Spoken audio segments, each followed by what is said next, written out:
So I was wrong about the iPhone 17 Pro Max in a couple of areas, and in this video I want to talk about how some of my thoughts about this phone after experiencing it being my main daily driver over the past several months. Some of the things have changed my first impressions versus the reality of this device. So I was wrong about certain things, and the first one is the unibody right here. At first I figured, when I talked about how I don't like how it's softer, the previous phone felt more premium, and while I still do agree titanium is the better option in terms of the actual premium feel, what I've come to realize is that something that's premium about this is the way it feels in the hand in terms of being softer and more ergonomically pleasing. So the phone itself, the premium nature doesn't come from the metal itself. It comes from the way it feels on the corners. This phone just feels incredible to hold in the corners, and the soft aluminum gives like this feathery, lighter weight feel. Even if it's not on paper, on the spec sheet lighter, it just feels soft and it feels nice. Let's just put it that way. Now, another thing that I was wrong about is the performance. In reality, I discussed the performance in the past being great and kind of praising it a lot. And while it has won in benchmarks and certain speed tests, in reality, this phone has actually felt slower than a lot of the competition. I think it's just the way iOS runs. A couple of bugs here and there. Some apps were crashing, like the transitions to the app library. The scrolling doesn't always feel 120 hertz. And generally, the device, while it's very fast, technically speaking, and apps open fine, the screenshots pause in the background to make everything look like it's always open. 12 gigs of RAM gives us headroom for the future. The fact of the matter is the animations and some of the bugs that were introduced with this newest software, which we did expect with this overhaul to iOS 26, this phone just doesn't feel the fastest. Let's just put it that way. It also doesn't take advantage of its screen that well, giving us no split screen, no major multitasking modes. You do have a display port, but at the end of the day, the phone just, in reality, I was wrong. About saying how amazing the performance is. It is good. Let's not get it twisted. I'm not going back on the fact that I said it's one of the more powerful phones you can get, but I was a little bit wrong in overpraising it, because I do think now that I've owned it for a while that it just feels a little bit slower to transition between things compared to the competition. If I use this as a standalone device, it tends to feel fine. But then when I use the S25 Ultra, probably even S26 Ultra coming up soon, these phones just feel snappier than the 17 Pro Max and take better advantage of the performance. So I would like to see Apple get a little bit faster with the feeling of the phone and give us more advantage being taken of it, or at least give us options to go ahead and tweak the animation style, kind of like what OnePlus does with their enhanced animations on their phone. So I like to see that going forward. Other than that, it's been pretty great. iOS still feels pretty polished with this phone. Apps work phenomenal. Developers keep them updated very regularly. So it feels like a premium experience across the board. Just I've noticed that it's not quite as fast as some of the other phones or smooth as some of the competing options on the market today. Now, battery life, I've praised it time and time again in my previous content about this phone. But I was wrong in that this phone being better than other iPhones. I was wrong in that it's not just better, it's way better. So, that's what I was wrong about. It's actually way, way better. As a matter of fact, it's gotten better over the past updates or so. And the more I've used it, it's like it's adapted to me. I know they do adapt to your usage, but it's gotten better. This phone is just continuously impressing me, especially for a lithium ion pack. And here, this phone just lasts and lasts and lasts, and it absolutely destroys my experience on my Galaxy S25 Ultra for battery life. So I'm not saying that battery life is bad, but it's just nowhere near 17 Pro Max. So this phone right here, it's not just better, it's adapted to me, and it's significantly now lasting longer than previous iPhones that came before it. I would say what I said before is still true. The closest phone I've ever experienced to this battery life was a 13 Pro Max. And this one, I feel like lasts maybe even a little bit longer than that. So if you're looking for battery, it's not just better, it's significantly better. One thing it's not significantly better than most of the competition, though, is the charging, because the phone right here just never seems to charge as fast as something like a OnePlus phone or any of those hyper fast charging devices that you'll see that compete with it.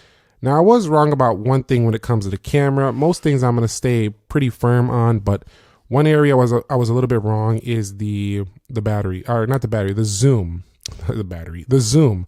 I talked about how it's great, and it is good up to about 25, but it gets pretty noisy at these further zooms, and it just feels kind of lacking compared to competition. I mean, the Google Pixel 10 Pro XL does have 100x zoom. It has magic AI zooming on there. You have competing phones pretty much now giving you up to 100x on most of these Android competitors. So this just feels behind in the zooming area.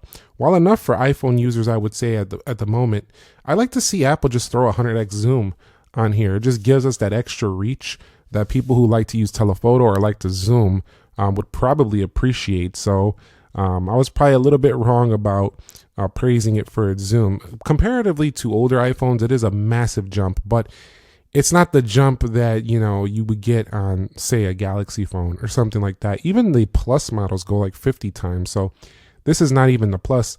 This is like their Max phone, and it's going 40x. So I feel like we should be going at least 100 times on the iPhone just to keep up with everyone else who's giving you that extra reach.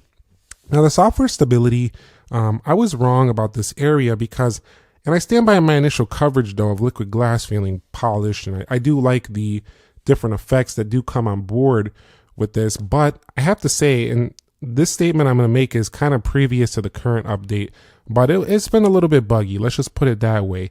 Recently though, it's been starting to improve, but it just has been a few apps here crash here and there. And while it's not a big deal, I know it sounds petty, but at the same time, you know, you're paying $1,400 or whatever for this phone. Like, it shouldn't have any crashes, any bugs, nothing like that at this price tag.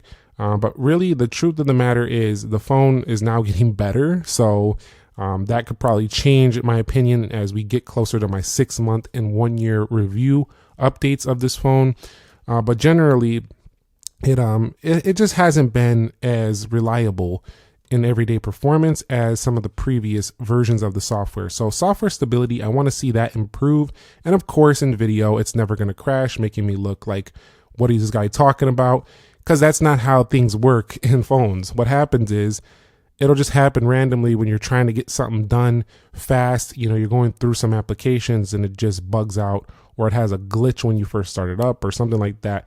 It just has these little weird choppiness to it. And it's just something I'm not used to seeing on iOS. Again, this actually hasn't occurred much on previous update 26.3. So it's been pretty rock solid since then. But I'm talking about my experience up until now. So this, again, is starting to change, which is a good sign.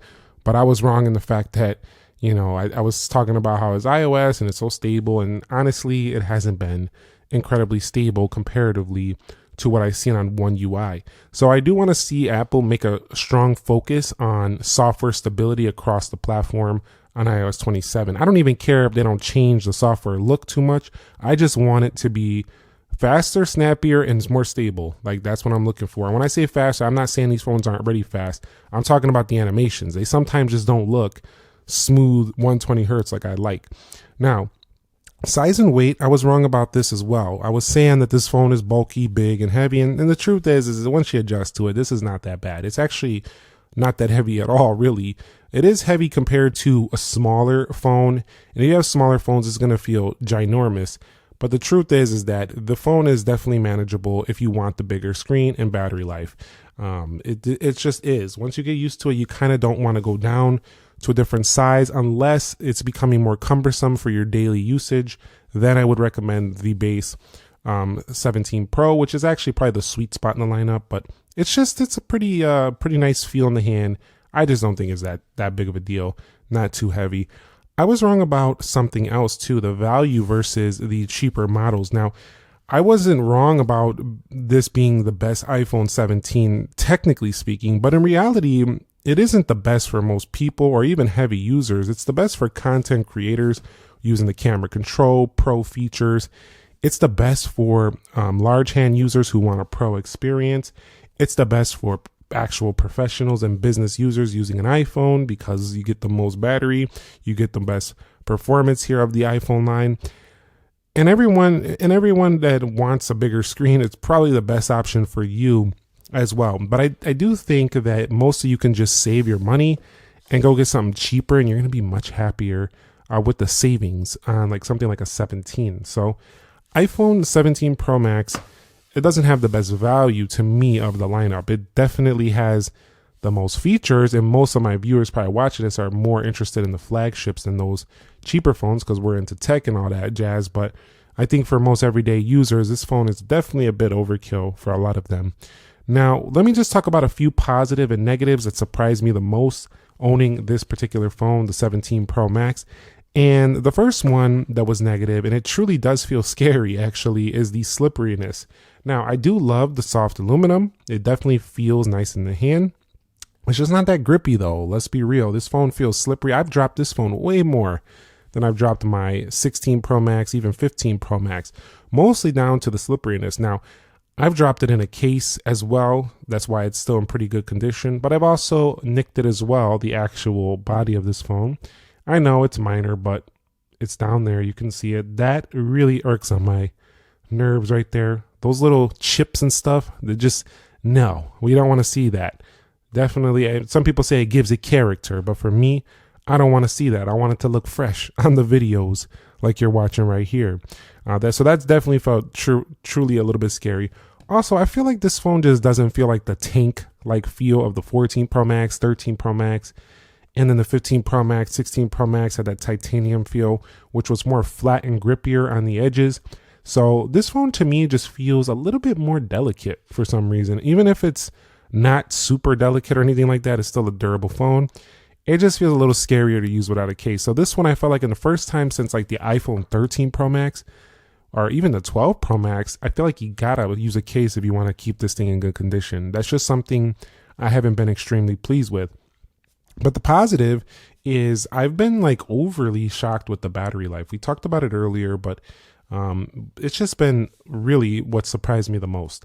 I knew this phone was going to be good in battery. They talked about it, they extended it, but it's gotten better over subsequent updates and adapted to my battery use. And you would think that just because it has a bigger battery, of course it's going to be better, but this is like, it's kind of ridiculous. Like the older iPhones would actually kick the bucket 2-3 hours earlier. That's significant. That's like the difference between being in an emergency situation and not with your phone. So keep that in mind. It is a big deal, the battery, and I know I'm kind of like overpraising it there with the battery, but it is that good for an iPhone. There are phones though on the market that are actually better though.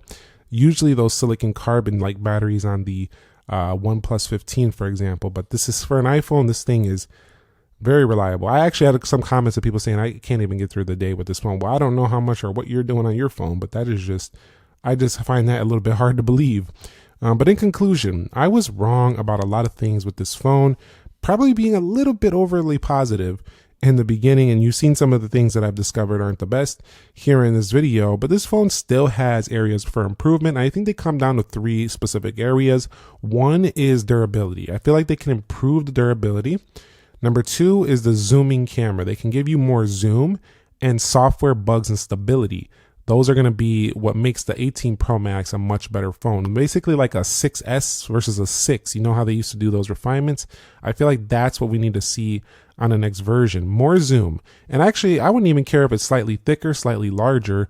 You can go 7 inches. We're already playing with 6.9 here, so what's the big deal? So we could probably go slightly larger, a little bit thicker for a longer battery, because we can always take longer battery or a silicon carbon battery if they can get the technology reliable enough for their standards, and just better performance. So those are the areas I think that would make the 18 Pro Max make this phone feel like a little bit dated if they can handle getting those things done. So that's my take on what I was wrong about after a few months. If you want to see more videos like this where I give you just like a different angle of like what I've experienced, because let's be real, not all of the things about these phones are a great everything. So we should talk about both sides to get a more balanced perspective.